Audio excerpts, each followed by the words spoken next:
Let's talk about something we've all felt. That sinking feeling when your monthly payslip arrives and your bank balance barely moves. You work hard, you're not spending all your money on designer clothes or lavish holidays. So where does that money go? The Office for National Statistics says 1 in 4 UK workers run out of money before payday. But here's the thing.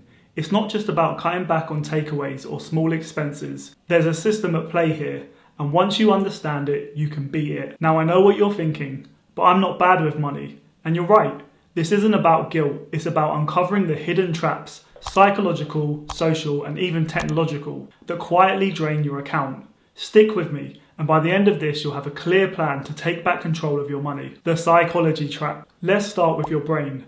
Because believe it or not, your own mind is working against you. Research from the University of Cambridge shows spending money triggers the same dopamine hit as eating chocolate. That's why grabbing a £4.30 latte at Costa feels like a little reward after a tough morning. But here's where it gets sneaky. In the UK, we're surrounded by what I call guilt-free spending. Small purchases that feel harmless but add up fast. Think. A Tesco's meal deal at £3.60 per day is £1,314 a year. ASOS, it's on sale so I'm saving money carts, or it's only a £10 takeaway. The Money and Pension Service found that the average Brit spends £149 a month on impulse buys. That's nearly £1,800 a year, enough for a family holiday to Spain or a decent emergency fund. Why do we do it? Retailers exploit something called pain of paying. Contactless cards and apps like Uber Eats removes the physical act of handing over money, making spending feel abstract. A Bank of England study found that people spend 17% more when tapping versus using cash. So how can we fix this? 1. The why do I want this list. Before buying anything over £20, write down, am I solving a problem or chasing dopamine? Could I borrow? Rent this instead? Wait 24 hours. Half the time the urge will fade. Number 2, go analog for daily spending. Withdraw a weekly cash budget for food, shopping, coffees. When the envelope's empty, just stop spending. Here's a tip, use a Monzo pot to digitally mimic this. Name a pot, weekly treats, and stick to it. Number 3, delete shopping apps. Out of sight, out of mind. If you need Amazon, use the website, it's clunkier, which reduces impulse buys. The invisible spending. Next up is invisible spending. The subscriptions, memberships, and the auto renewals bleeding your account dry. Let's break this down. The average UK household has 9 active subscriptions. Things like Netflix, Spotify, Amazon Prime, costing £55 per month. 67% of Brits admit they forget about at least one subscription. This isn't bad spending.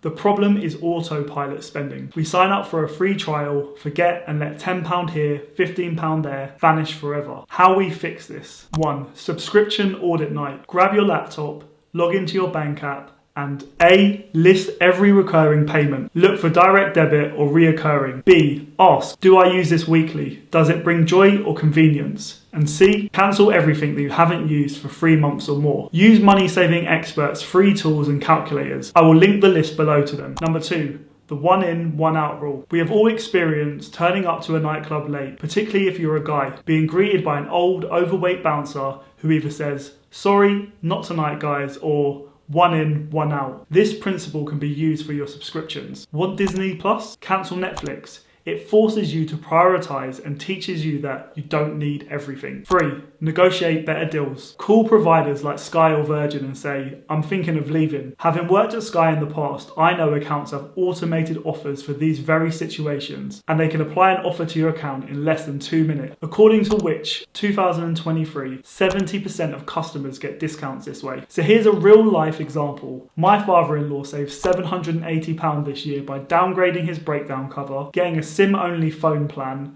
and haggling his car and home insurance down. That's a free weekend in Paris for an hour's worth of life admin. So really, what's stopping you? The keeping up trap. Now let's talk about what every financial coach or influencer talks about on social media. Social pressure.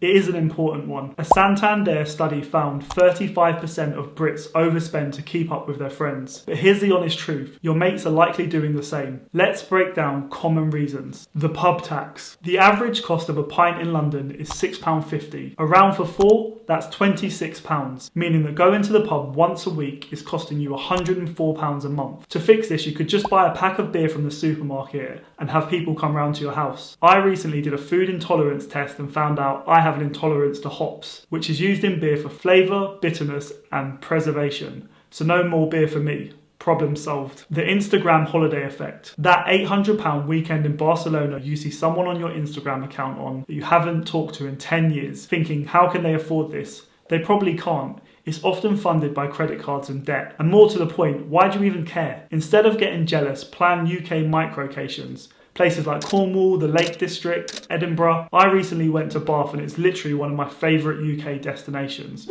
You don't have to spend loads of money going on extravagant holidays when the idea is just to get away. The work wardrobe myth. I need new clothes for the office, or I just got a new job or a promotion and I need to get a new work wardrobe. This could easily be £200 a month at Zara, H&M, Marks and Spencer's, depending on where you shop. Something that I do instead is go out to my local charity shop or head on Vinted to find a deal. I have found some great shirts, trousers and 3/4 length zips, all brand names for much less than I would pay in a shop. And you know what? No one will even know that I've picked them up from there. Psychological hack. This is very important. Practice financial vulnerability. Say, honestly, I'm saving for X. Do you mind if we do something cheaper? You'll be shocked how many friends will sigh with relief and are just happy to spend some time with you. Here's an example. My friends and I used to meet up and go on a night out every so often, which would cost easily over £100 a night.